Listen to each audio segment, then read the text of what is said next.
समुद्र मंथन का वो अद्भुत वैज्ञानिक रहस्य जो अगर स्कूलों और कॉलेजों में पढ़ाया जाए ना तो न जाने कितने बच्चे डिप्रेशन का शिकार होने से बच जाएंगे।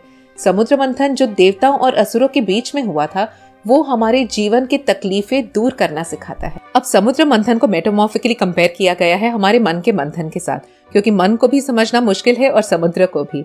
तो देवता यहाँ पर हमारे पॉजिटिव थॉट्स एंड एक्शंस है और असुर यहाँ पर हमारे नेगेटिव थॉट्स और एक्शंस है। और समुद्र मंथन में निकलने वाली 14 चीजें हमारे कॉन्शियसनेस के अलग अलग लेवल्स को रिप्रेजेंट करती हैं। अब सबसे पहले निकलता है हलाहल विष जो शिवजी ने पिया था।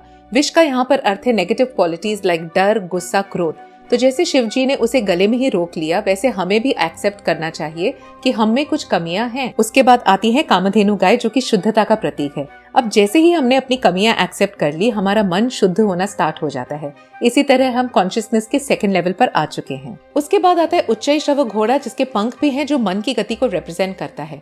इसका मतलब ये कि जिस तरह बिना लगाम का घोड़ा इधर उधर भटक सकता है उसी तरह हमारा मन भी इधर उधर भटक सकता है और इसे वश में करना हमारे हाथ में है। इसके बाद आता है ऐरावत हाथी जो कि भगवान इंद्र का हाथी है जिसके 4 सींग है जो काम, क्रोध, मद, लोभ को दर्शाते हैं। अब जब आप इन 4 चीजों से ऊपर उठोगे तब आपके पास आएगी कौस्तुक मणि जो कि भक्ति भाव को दर्शाती है, जो कि भगवान विष्णु ने अपने हृदय में धारण की थी क्योंकि भक्ति भाव हृदय से ही आता है। अब इतने लेवल्स पार करने के बाद आपके मन की और भी परतें हैं जैसे कि अप्सरा रंभा जो कि वासना को दर्शाता है, इसे भी आपको काबू में करना है। इसके बाद आती है माता लक्ष्मी जो कि चंचलता यानी कि ये दिखाती है कि धन की तरह सब कुछ चंचल है, इसीलिए आपको थोड़ा सा डिटैच रहना होगा। अब धन के बाद आती है वरुणी देवी यानी धन के बाद किसी भी चीज का नशा होना लाजमी है, यानी अब हमें इसे भी कॉन्क्वर करना होगा।